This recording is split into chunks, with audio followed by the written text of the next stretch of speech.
11 postgraduate students. And just to let you know that we are in the class, there's my one student that came in physically that's here, right? So I'm really happy that she joined us. And let me tell you why the rest of the students are not here. I know it's being recorded, and I'm supposed to have 60 odd students here. And today I'm only having 12 online, and I'm having one. Let me see if I can show you Dr. All right. And I'm having 12 students, but I've got the permission of the guest lecturers and the librarian to record you. So I hope the 40 other students listen and to the recording after I share it with them. So let me just introduce you very briefly to my guest lecturer. My guest lecturer is Dr. Kunle. Well, I call him Dr. Kunle. It's sir, your surname. You mind if I call you Dr. Kunle or Dr. Operan? Sir? Kunle is just fine. No. You earned that PhD, so I have to, right? But my students will have to call you sir, okay? All right? Or Dr. Operan, right? So I'm not going to go into a brief CV because we want you because you are an editor of a journal. So talk to me, what is a journal and what's the value for our students to publish in a journal? Now, these are postgraduate students, sir. They are embarking on a master's study in 2025. In fact, not that they're going to, I'm forcing them into doing it. Can you answer that question for me first, sir? Well, an academic journal is just an outlet. It's just an outlet to produce academic works. And because what we do in the university or in higher education is mostly around around producing knowledge. And when we produce this knowledge, we need an outlet where we are able to publish these things we do for people to read all over the world. So the academic journal is only there for people to see what we are doing, what researchers are doing all over the world, not only at DUT, but at several institutions of higher learning. That is why we have a journal. That is why we publish in this journal, to preserve this knowledge and to showcase this knowledge we have. Oh, lovely. Dr. Muhsin, you want to add anything to that, Dr. Muhsin, in terms of why our postgraduate students at DUT should be thinking of publishing in a journal? I think from my perspective, good morning, students. Hi, Doc. Oh, sorry. Good Dr. morning, good Muhsin, morning. let me introduce you. Dr. Muhsin and I were just talking before the lecture. Doc is a librarian on Biko campus, right? And how long are you at DUT, sir? 15 years. Oh, 15 years. Too long, right? So Doc is in the library, and if we need any resources, and he's a good, when I say a resource in himself, because he's teaching postgraduate LIS students, and they are on this journey of publishing an article as well. So that's why I got Dr. Mohsin involved as well. Sorry, I'm calling you Dr. Mohsin. Is that okay? No. Doc, right? No. Okay, so if I had to come back to the question, Dr. Mohsin, why, like Dr. Kunle has mentioned about article writing in journals and publishing it, what's your take? Why would my postgraduate students? I think it's also sharing your knowledge. Yeah. And when you share, then you try to plug a gap somewhere. And it's also challenging what's out there. And further, somebody else noticing what you did and may have a different perspective or context to the whole publication or that work that you did, and improving on that as well. So we keep on improving on that, on the field, the knowledge base. Yes. And so we improve as an institution, as the world, globally. Great. Universities provide that kind of platform for students and academics and scholars. Lovely. My students that are online, there are 15 students that are online. I would like you to answer me the question in terms of our journey or your journey in publications. Have any of you thought about publishing in a journal? Unmute, go ahead, unmute and answer and ask if you have a burning issue. Unmute and talk. Letu, I'm not sure if I see you online. Letu, you're not here. He's my classmate. Okay. Letu? No. Bangani? No. Busi? All my students, see how they they're all studying for a test. Dr. Kunle, I'm sorry, they're writing a test at 10, and I think half the students are busy still doing last minute study. I tried to move the test with Mr. Reddy. He did not know that we have lectures on a Saturday. So ask a question. Come on, come on. My question. Post it on the chat. Post it on the chat. Otherwise, go ahead, post it on the chat. We've got specialists here. I've got an editor from a journal, and I've got Dr. Muhsin over here, the librarian, who's taken their time. So please ask a question. Yesterday, sir, just to let you know, while the students are thinking of a question, the CEO of ESCOM presented an open lecture. And I was so happy that I could ask a question directly to the CEO of ESCOM about solar energy. And they did not deny it. They didn't, yes, we're having a lecture, right? They didn't deny the fact that ESCOM is implementing levies. Neither did they confirm it, but they answered in a very political way. So I've got 15 students out here. We're not going to have a long lecture. It's about half an hour, say half an hour to 45 minutes. Please ask a question to Dr. Kunle regarding research. This is the background as to how he can help us. That's what I got here. I got Dr. Kunle and I've got Dr. Muhsin here, how they can help us to get our students published ASAP. Anybody with a question in the chat? Anybody? All right, so I'm going to leave the question, another question, Dr. Kunle and Dr. Muhsin. So Dr. Kunle, Dr. Muhsin, there is something called systematic review that, researchers that are new into getting involved in publishing, well, not new, but they're naive.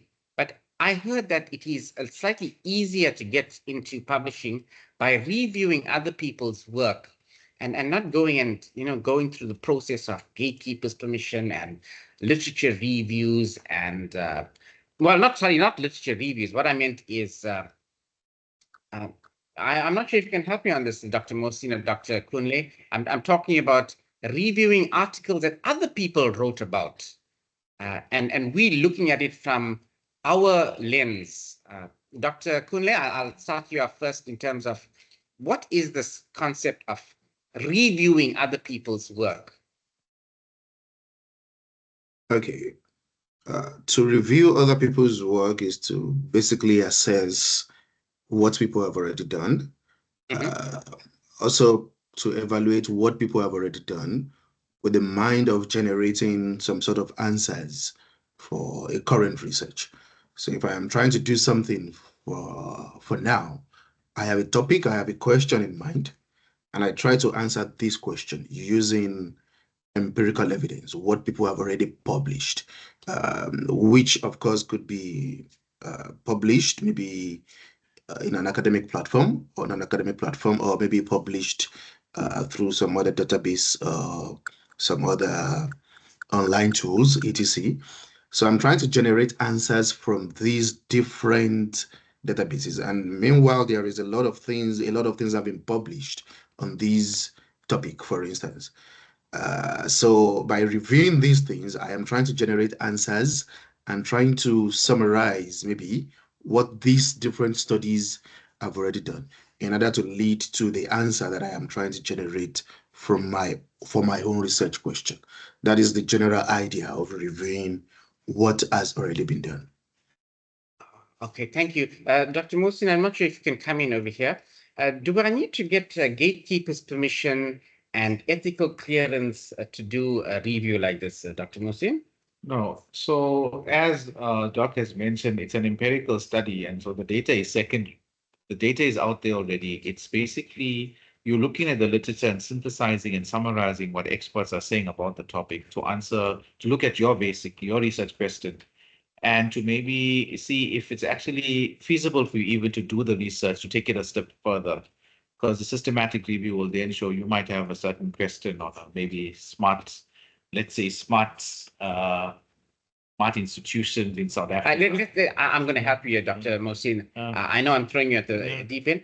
Our topic is about ERP, Enterprise Resource Planning, supply chain management. The subject is called information technology. Dr. Kunle as well, this is what it is. So I want to narrow it down to ERP because that's my curriculum.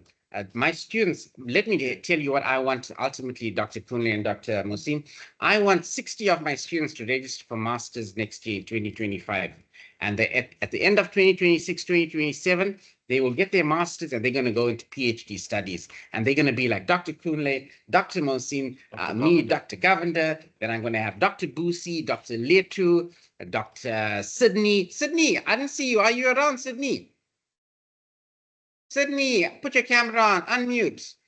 So that's what I want, sir. So sorry, Dr. Muhsin. So I want, can you, if you can, just talk about ERP basically, Okay, so if you're looking at that topic specifically, what's it called? Enterprise resource planning. Okay, ERP. so enterprise resource planning.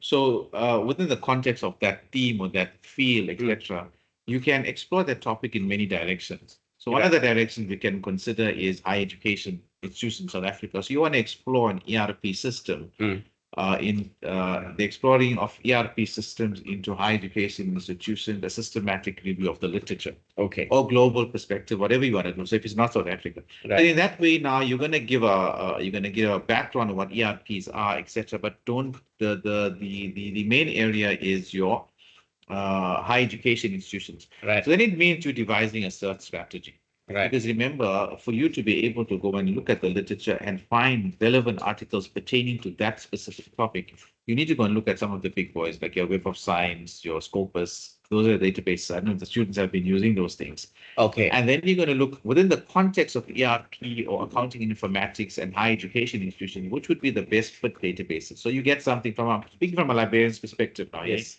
So you'll get things like Sabinet. So Sabinet is an African-based database. So you're going to get African context, higher education institutions, ERPs, all of those funny things that you are looking for. And then you got your method. You can use something like a Prisma method. So your students, you should look at a Prisma method. So go and read up about Prisma. And I shared some of the recordings with Doc. Correct. And your PowerPoint as well, which I shared with Dr. Kunle. And so if you go and look at a Prisma, you find out the criteria that Prisma applies when you're looking at these articles. And then you start plugging these articles. So you look at the abstracts of each article, you look at the full text and find, as Doc mentioned, you start summarizing them and seeing pertaining to your question. So you can say, are ERP systems feasible enough for South African higher education institutions? And then you get your findings and recommendations from there. And it could emanate into a study next year, even in your master's. Yes. That's all left to you. But what we're trying to say is we're trying to open your mind up and stimulate a critical way of thinking by you looking at the secondary data from all these different studies and putting across your view. So you'll be creating an objective thinker, a critical thinker, a thinker that's looking further than just looking at the data out there, but drawing from there and being able to plot a way forward in terms of the topic. Great. Do you all have a question? By the way, I've got some of my students that are physically in class as well. I'm so happy that you all have joined me. I'm not sure if you can see it on our webcam, right? So they've joined us as well. So thank you, Dr. Muhsin. Dr. Kunle, I want you to come in out here as well now with taking on what Dr. Muhsin has mentioned. So he spoke about the students going and looking for articles in a database. Dr. Kunle, can you just touch on this? How many articles should a student look for to do a systematic review? And I think Dr. Muhsin mentioned something about Prisma. He just touched on it, but Dr. Kunle, I want you to follow up on that, please, if you don't mind. I'm sorry if I'm putting you on the spot, but I know you are qualified enough to talk about. Number one, the databases that the students must access. Oh, my latecomers, late too. Just to let you know, my students are coming in late. Look at that. Look at that.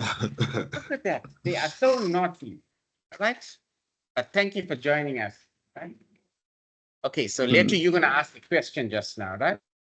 So Letu, just to let you know that there's Dr. Kunle. I told you we're having a guest lecturer, and we also got Dr. Muhsin from the library. And this is my class rep, Letu, Dr. Kunle, who told me last night or yesterday that the other group of students are writing a test and they won't be able to come. But let's go on. So Dr. Kunle, the question to you is, just touch on, explain to my students what's a database, where they can find their articles, and if you don't mind, confine it to ERP, SAP. That's the kind of topic that they are sharing. Dr. Kunle? Okay, You're sharing your I am screen. Great, trying to great. share. Uh, can you see my screen? Yes, I can. All right. So from where Dr. Muhsin stopped, he Yes, mentioned the Prisma flowchart, and you want me to pick up from there. yes, So I please. tried to look for a flowchart that is rather basic. Yes, Meanwhile, there are different versions of these flowcharts based on the kind of research we are trying to do, whether it is from a particular database, whether it has certain research questions, but this is quite basic. And this flowchart is basically there to assist in doing a systematic review. So it has four things we have to focus on, which is the stage where we identify the sort of research or the sort of empirical work we want to use. Then we screen them and we try to find out if they are eligible. And then we try to narrow them down to what we want to include. So by identifying them, you mentioned which databases. There are a lot of databases. As Dr. Muhsin has mentioned, there are Scopus indexed research works, Web of Science index research works. There are a few other ones like your Silo, etc. And then, meanwhile, we should also realize that with systematic review, it does not necessarily, or it is not always, it doesn't have to always come from these databases. There are other number of sources we can also address. We can generate information from news items, for instance. Those will be categorized as non-published academic works, etc. We can also generate research from some sort of report, maybe government report, etc. For our systematic review. We can generate data from those. So basically, by identifying them, we will collect as much as we need for the study. So if, for instance, our keywords show that we should generate or we have 100 papers, for instance. If it shows that there are 100 papers that have used that particular keyword or that have made reference to the kind of keywords we are trying to use for our research. In these, among these 100 papers, then we can justify and say, now these search has returned 100 papers, right? From, let's say, Scopus or Web of Science, etc. If there are other sources, maybe like your news items or government report, etc., we can say, okay, maybe they've returned 50 sources. Then we have 150 in total. That is how to use the Prisma flowchart, basically. So we have 100 papers or 100 documents that we have generated through databases, and then other sources have also returned, say, 50 papers. Now we have 150 in total. At the identification stage, we have to then see if there are no duplicates. If there are duplicates, maybe we've somehow generated the same paper twice, or they've said the same thing, something like that. Then we try to remove where the duplicates are before proceeding to the screening stage. When we screen, this is where we want to see whether the keywords are the exact ones that the articles returned or the kind of documents that have been returned to us that we've searched have returned exactly the kind of articles, the kind of keywords that we input to generate these articles or this research. So in this case, it might have returned maybe after we've removed the duplicate, let's assume we have 140 articles left. At this point in time, we may still exclude some here if it appears as if the documents we have generated, some of them do not exactly reflect what we want. If they reflect what we want, then we proceed to whether they are eligible. To check for eligibility is to check that the articles are of good quality. They say exactly what we are hoping to find that we will use for the systematic review. And then we proceed to the inclusion. At the end of the day, we might find out that the articles that we might include based on this flowchart may not be more than 80, for instance, because we've been able to screen out for eligibility, we've been able to screen out for a non-eligibility, etc. So that is the basic use of the Prisma flowchart. When we do systematic review, it is possible that we find a whole lot of research, in fact, as many as 1,000 papers addressed the topic we want to address. But do we include all the 1,000 in the study? Not necessarily. It has to do with whether they are useful for the study and whether they're eligible for the study. That is when we then narrow down what is useful for us that we can include in the study or not. Thank you. Dr. Kunle, thank you very much. Dr. Muhsin was sitting next to me and he was nodding his head about what you were talking. So let me tell, now that you mentioned to us, we have to collect articles, and you said a big number like 1,000, and then you also mentioned a number like 80. So let me tell you what we have done, right? I've got Letu over here, and Letu's on his cell phone. Letu, pay attention. Okay. Oh, you're listening. Okay, okay. Okay, Letu is listening on his earphones, right? So Letu, I'm going to put you on the spot now. I'm going to I want you to like basically tell Dr. Kunle, what article did you search for, which database you used, and what was your keyword that you had mentioned, right? So unmute, I'm going to mute myself. Dr. Kunle, let me put your camera on Letu. This is my class rep, Letu. Dr. Kunle, Dr. Muhsin can see him here, he's right here. So you know the question now. You know the question, Letu? Yes. Right. Morning, Dr. Kunle. Good morning, Letu. Morning, how are you? I'm very well, thank you. Yes, so we searched on ERP in human resource management, ERP in supply chain management, and also ERP in cost accounting. We're actually supposed to present the article in our class, in our assessment, not just one for marks. Yeah. Okay, I'm trying to take notes. So you say ERP in human resource management? Yes. ERP in supply chain management.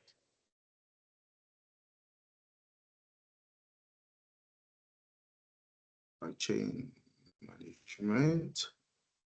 And then ERP in accounting. you're breaking a little. ERP in accounting.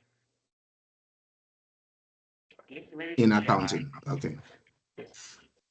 All right. I got that. Dr. Kunle, did you get that keywords? Yes, I got it. Okay. Yes, I got the keywords. Okay. These were the keywords to my 60 odd students, Dr. Muhsin. The keywords were given to my 60 students. And what I want you, Dr. Kunle and Dr. Muhsin, is, so the keywords are ERP, Enterprise Resource Planning, Human Capital Services. That's the new buzzword. They used to talk human resources. Let's just say supply management, database management, data warehousing. And that's what we want to look for in terms of articles. Oh, one more thing, Dr. Kunle, we're only going to look for articles, or journal articles. We're not going to use government reports and newspaper articles or conference proceedings. Will that be okay, Dr. Kunle, Dr. Muhsin? Yes, that would be okay. Remember, when you do systematic review, you plan, you have a system for it. Okay, so if the system is to keep your finding limited to research articles, then those are the kind of criteria you draw. So when you do systematic review, you want to draw your criteria and you want to stick exactly to those criteria. So if one of the criteria you've drawn for your research is to basically draw from academic journals, then it is appropriate to limit yourself to those academic journals. Okay, so Dr. Kunle, Dr. Muhsin was telling me that, listen, we've got 60 students. We should actually break them into groups.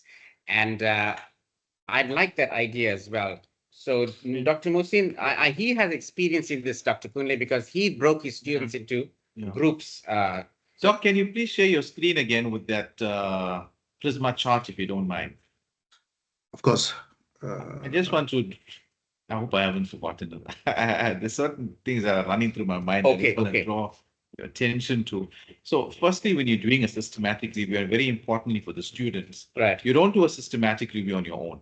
Okay. There's no, because you have to evaluate those articles, Right. which means, as Doc mentioned, at the identification stage, you might even have 18,000 articles. Ooh, that's too much. No, no, no. Let me just Okay. and break it down. Then you're going to go through the process where you're going to remove duplicates. Right. And remember, you didn't just look at Web of Science and Scopus. You may have looked at EBSCOhost, Science Direct, and all the different databases. And you might have found that those articles are appearing all over the place, the same Right. articles. So at that identification stage, as Doc mentioned, you're going to remove the duplicates. You might end up with maybe 7,000. Right. That's the first stage.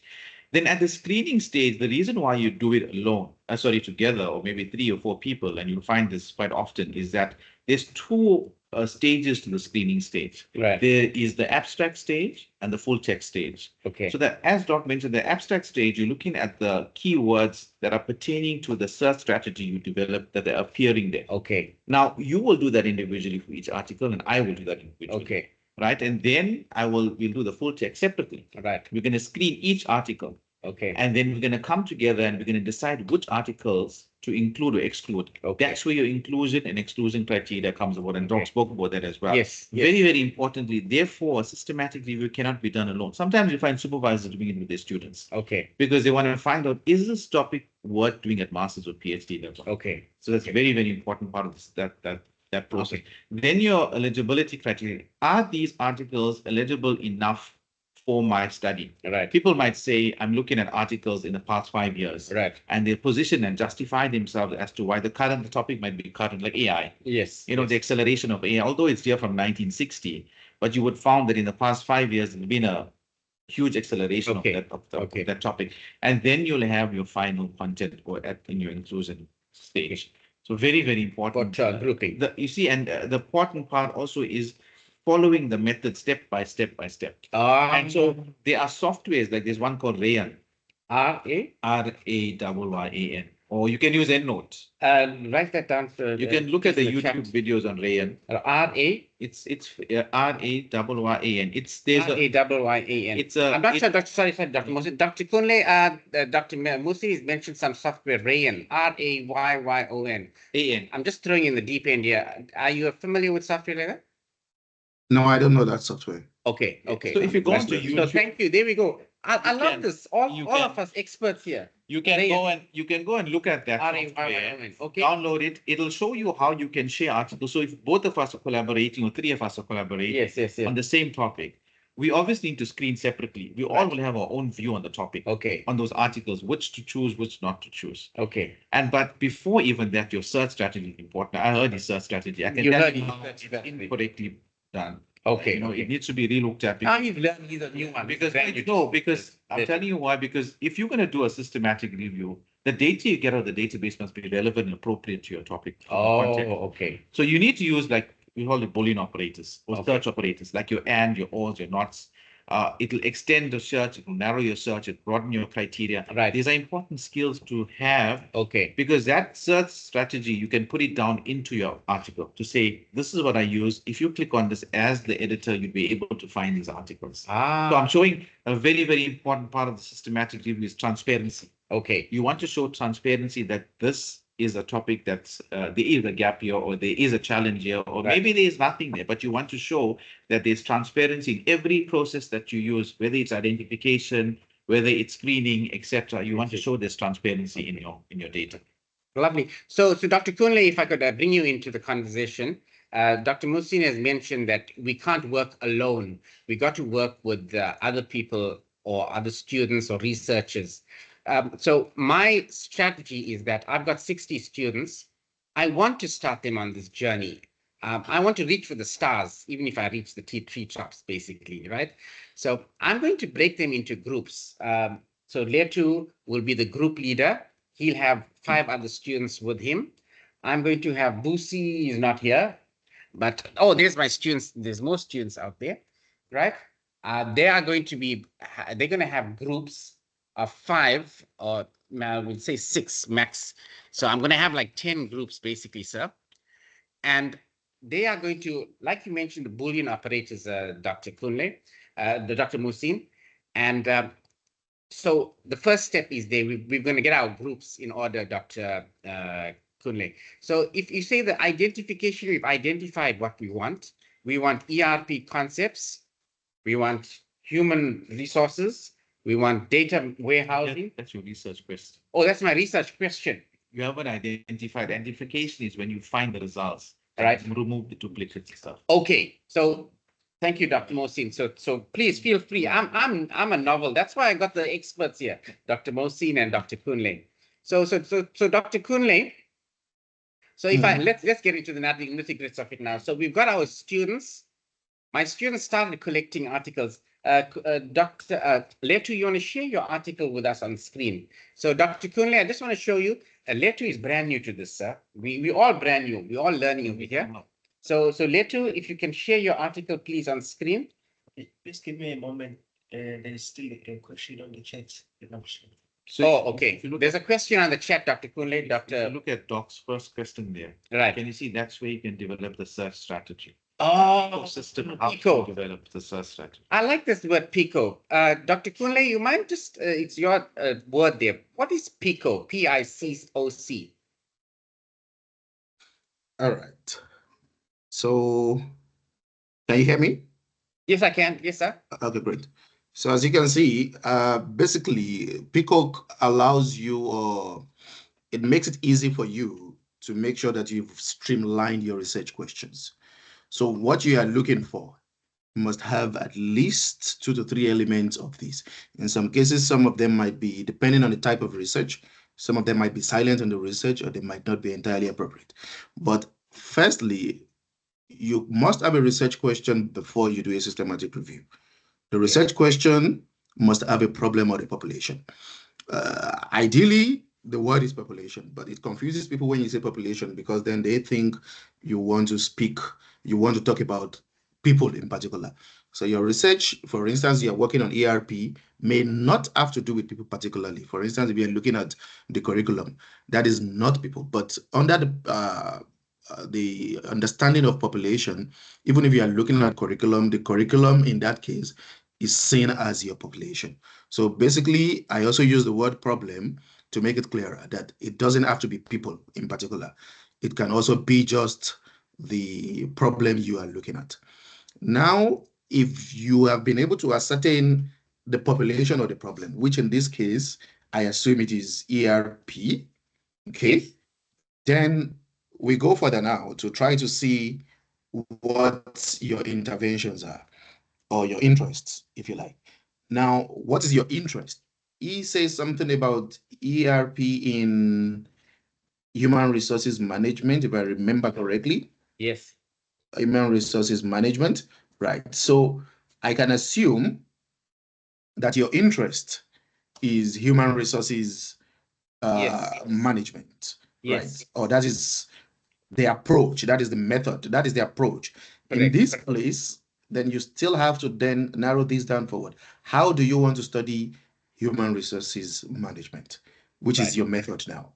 What are you going to look for? Is there a Yes. particular method you want to use to do this? Would it be qualitative? Would it be quantitative? Would it be through journal articles, etc.? Basically, your how should come out in the research question as well. Remember, we already have the problem, which is clear, ERP. Then we also need to establish clearly what the intervention is. Comparison is important, but that is only when you do comparative studies. So assuming you are studying ERP in comparison with something else, I can't remember what I can use, the kind of alternative I can use, but it doesn't appear to be a comparative study, so that may not be entirely appropriate. No. Right. Now, you are looking at the outcome as well. You have to look at the outcome. What do you envisage will come out from this? It has to be clear in your research questions. And the context, you are looking at higher education, that is your context. That has to also be clear. I'm sure Dr. Muhsin will also want to add 1 or 2 things to that. You know what? I must agree with everything that Doc says, and I'm very happy because you see, this is your baseline, Right. that you have to identify what the problem is. You have to go through and then look at the method, and very rightfully so, he said that you must justify using a prisma. Why a prisma? Mm. You know, because you're exploring, you don't know what are the issues here. And you can, and then you need to streamline that question to the context, like you said, higher education institutions. What is happening with ERP? What do you want to explore within higher education institutions and Right. ERP systems? You know, you might help us with this now, you know, in terms, because you're the expert in the area. So now I'm learning So you're too. going to tell us, like, you know, okay, ERPs in higher education, what are the challenges? Is it connectivity? Is it infrastructure? Is it funding? Mhm. So we hone it down to exactly what we want to look at. And it's better sometimes to do it at a global scale, Okay. you know, because then you want to see the global literature, what they're saying on this topic. Okay. You might find if you limit it to South Africa, there might not be enough done on it. Okay. You see, so think about it in that way as well. No, Dr. Kunle, Dr. Muhsin, we want to limit it to ERP because that's my curriculum. I am teaching them information technology 5B. That's the module. Right. And the module descriptor says that I do ERP, and actually I'm narrowing it down to human resources. Like I Where, said. but where about? Right. Now, Context. they didn't mention where.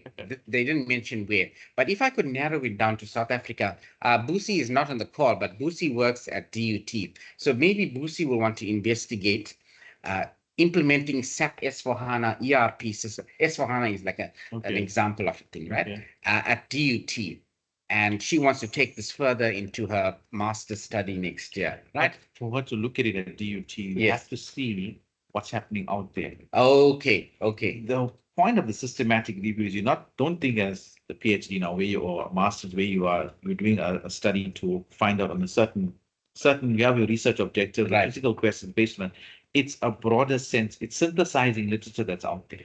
Secondary data that's available Okay. to look at your research question. Okay. That's why you look at it at a broader level, you know. Okay. A question might be broad. That's why Doc mentioned what is the problem, you know, What is the that problem? you want to look at. Okay, so if I could contextualize it for my students, the problem is, number one, I want them to learn about the latest developments in ERP. Now they're talking about SAP S4HANA. And I was reading up the literature, they were talking about using generative AI in SAP. And that's something a couple of years ago, they weren't talking about it, you know, SAP analytics. So I'm not sure if we could add that to the problem, Dr. Kunle, or are we making it too complex for my students like Letu and Busi and Sydney? But if you don't mind, Letu is ready with sharing his article that he found, and he's going to explain, Dr. Kunle. Give him a break, Dr. Kunle. He's a new student to research. He's postgraduate, and I want him to get into master study in 2025. So let you share your screen with us. And I got Dr. Kunle here, and I've got Dr. Muhsin, who's going to help you along to maybe get more articles. Dr. Kunle, Dr. Muhsin, this is the article.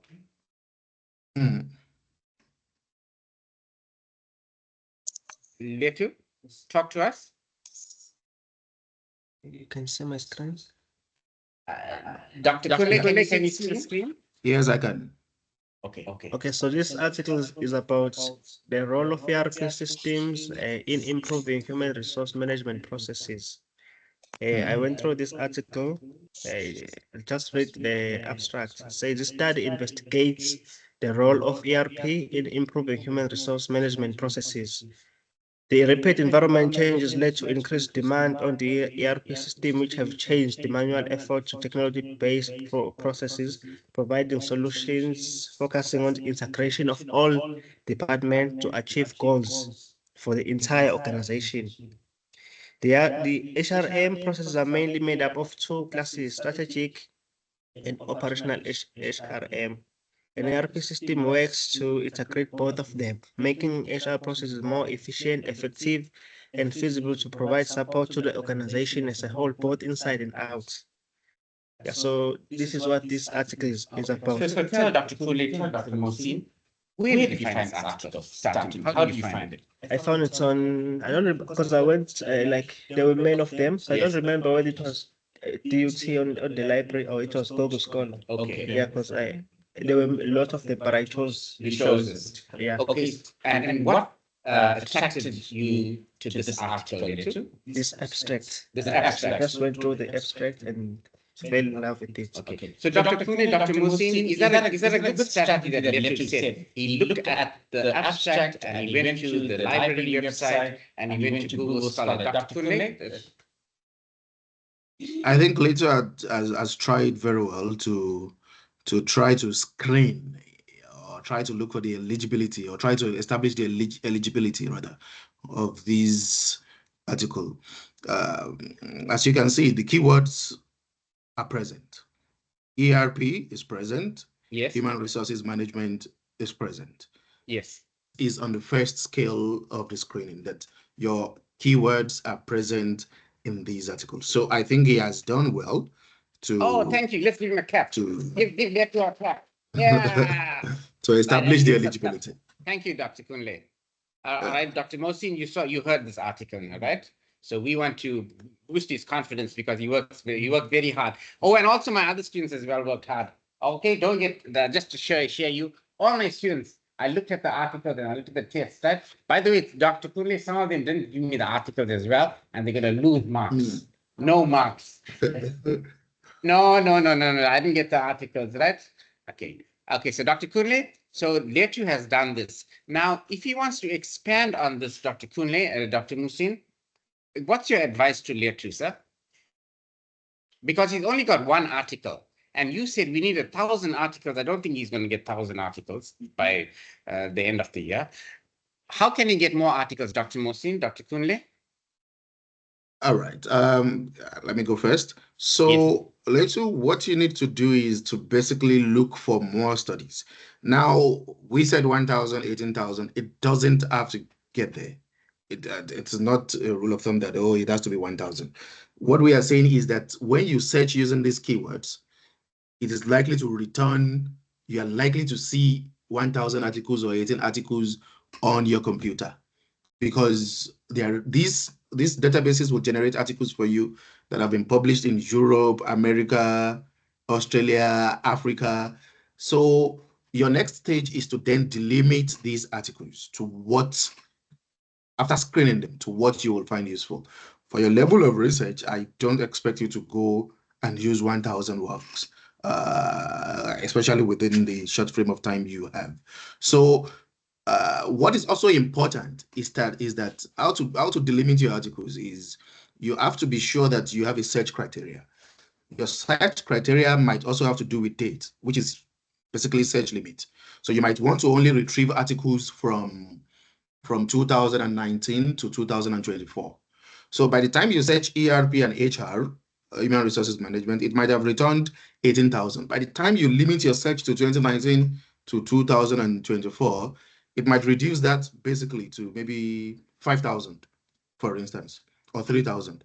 Now you've narrowed it down. Now you can go further in your search criteria to say maybe you are looking for articles that have been published in Africa, for instance. If you look for articles that have been published in this area in Africa, you try to include Africa in your keyword and you try to screen these articles. The ones that have been done maybe in Europe, or this is only an example, by the way. I mean, that is how to basically get your search limit. The ones that have been done in Europe and America might fall out of the study. Now you have only 500 left. From the 500, you are trying to screen whether they are good for your study, and then you are trying to write your review based on that. Thank you, Dr. Kunle. I like what you mentioned there, and I like the fact you spoke about the years. So Dr. Kunle, I'm going to take an executive decision as the lecturer in the class, and I'm going to say that I want the last 5. Oh, my battery! I forgot to charge it. I want the last 5 years. Is that okay thing to say, Dr. Kunle? Absolutely. Okay, so and I'm going to also take an executive decision to state that I only want things from Africa. Is that also okay, Dr. Kunle? Well, ideally it should be okay, but I mean, it also would depend very much on whether there is enough studies in Africa for this systematic review. So if you cannot find enough studies, then you may also have to expand the search criteria for your data extraction. Okay. Okay, so just because Letu is starting up, this is his first time in doing a systematic review, and he hasn't published anything, but I want him to be published at the end of this year. So if it's okay with number one, I said 5 years, and I'm going to say two, we're going to confine it to Africa, Dr. Muhsin, and by confining it to Africa, if we find that we are unable to get enough articles, we're going to expand it maybe to Europe, because SAP is Europe, Germany, basically. And also, Dr. Kunle, because they are starting off, and we actually collected 60 articles. If I could, show off, my students have done that. I've got 60 articles. I've got about 10 in the Dropbox folder, Dr. Kunle, Dr. Muhsin. So what's the minimum that I can use or tell the students, Dr. Kunle? Bearing in mind, these are not master's students, these are postgraduate students. They're on the journey to masters. I want to make sure that I get 63 people registering for masters next year, Dr. Muhsin. I don't know how we're going to do it. We're going to find the supervisors. But Dr. Kunle, what's the minimum number, Dr. Kunle? That is a very difficult question to answer. Yeah. But is, and Doc, you're absolutely right to say that you cannot pin it down to how many articles are acceptable. That decision is made from you interrogating the literature. Okay. Yeah. There's no other way. You Okay. have to interrogate the literature. So if we say 100, Dr. Kunle? We can't. We can't. We can't say it. It could be 18 final set, Right. it could be 40 final set. But your decisions are based on those processes there. Right. The screening process, identification, your eligibility. You maybe say you're not going to take ebooks, you're not going to take book chapters, editorials, all of those. We do say journal journal articles. articles.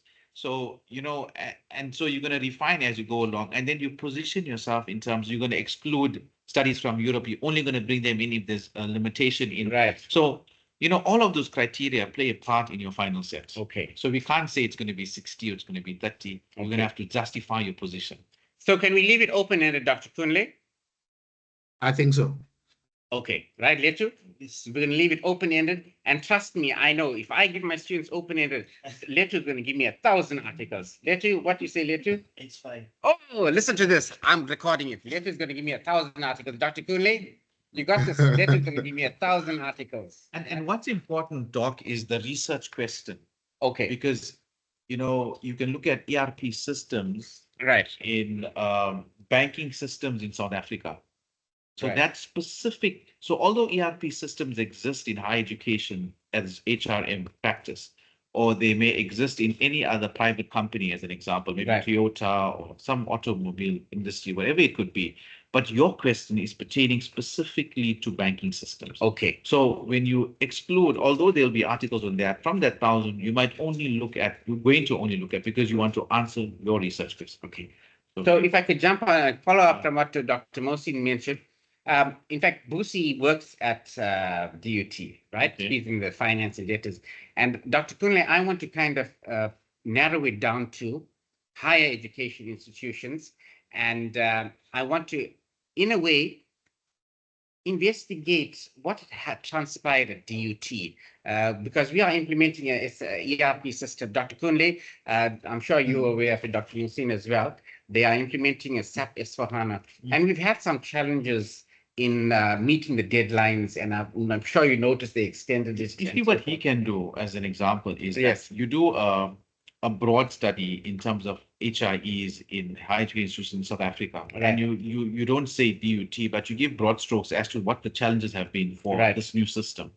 And then next year when he's doing his master's, then he's much more, his study is much more focused in that he's now focusing specifically on DUT. Okay. Could be a qualitative study, it could Okay. be whatever he decides to do. And then you answering, but there's a build-up. That systematic review that he does now Right. lends or ends up being a study specifically on DUT. Perfect. You see? How does that sound, Dr. Kunle, from what Dr. Muhsin has mentioned, that, well, I'd like to talk about DUT and what's going on. Do here, it at right? master.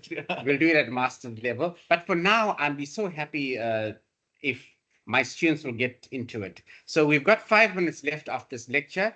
Dr. Kunle, I know I've extended the time minutes, but this is how lecturing works and this is how it goes. And I told Dr. Kunle that, you know what, we can start off in one direction, we go off in another. Dr. Muhsin will know about this as well. So I want to round up this talk and I want to ask the students, Letu has spoken. Is there anybody else, students online, you want to ask? You got 5 minutes here? Go ahead.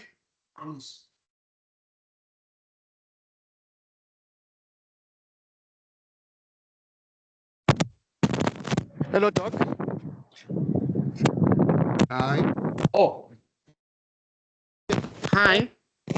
Yes, I posted a question on the chat. Dr. Kunle, can you see the question in the chat? Let me see if I can read it Okay. out. Okay, so morning, distinguished guests, and my question is, as DUT, we are having people with such knowledge and skill, but this institution failed to implement the SAP ERP system. And the question why we failed with such skills and knowledge we are having. That's a master study. Okay. Right, right. Okay, sure. Dr. Muhsin has to leave at 10 o'clock. Thanks, sorry, sir. So, Dr. Muhsin, quickly. Yeah, I just want to say thanks, Doc. It was nice meeting you for the first time, although it's virtual. Lovely chat. I really enjoyed myself this morning with you and Dr. Govinda. And students, all the best. If you want to catch up with me, please get my details on Dr. Govinda. I will. In fact, my students are going to come to the librarian. We need Sure. the librarian. We need you at Vico campus. Sure. So just to answer this question, My pleasure, Doc. Sandre, is that a postgrad study? I think, yeah, on its own. On Because its own. it's yeah. Okay. Yeah. I'd say it's postgrad, sir. Thank you so much, sir. Thank you. We're going to keep in touch with you, the librarian. We need the librarians. So, Dr. Kunle, your response to that question? This is a tough one because this is a question that is, I think, the management of the university will answer better. So it might have to be some sort of a proper investigation, research investigation, launching into this. Okay. If we have the capacity and So- we have the knowledge, why are we failing? It is difficult to answer that from a Okay. personal point of view. I think the management will do better Yes. in providing answers to this. Okay, thank you, sir. And I would think, as Dr. Muhsin as well, it's a master's study, maybe a PhD too.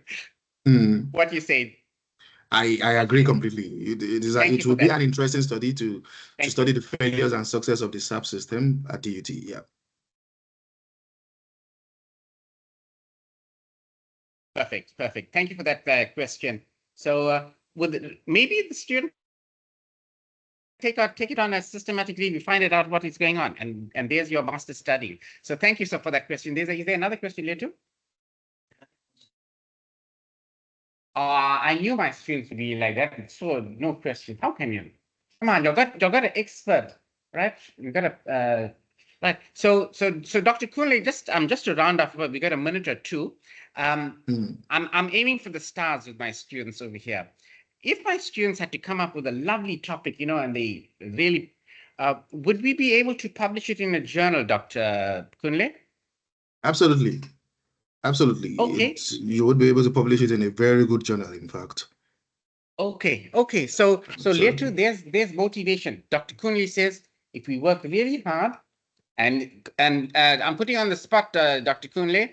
If later is going to give me 1,000 articles, he's going to go through the process, and we can do it. So let's give us a timeline.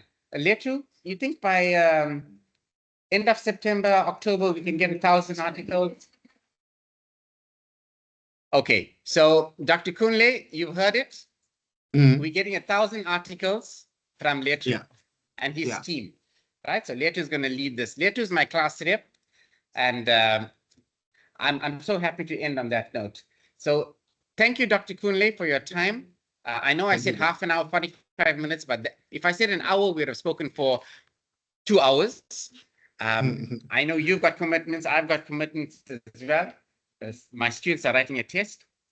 On behalf of my students, let's give Dr. Kunle a lovely round of applause. Dr. Kunle, thank you very much. Thank you very Thank much. you for having And me. to Dr. Muhsin as well, I know because this is being recorded. And I pray that I'm going to get 10 articles because there's 6 groups over here on systematic review. They're going to go through the process and they're going to learn about information technology and ERP systems and HR and SAP S4HANA and maybe generative AI. I'm just throwing out those words there, right? And data analytics. Okay, so thank you to the 20 students that joined us online.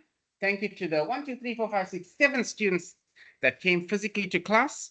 Thank you to Dr. Kunle. I really appreciate it.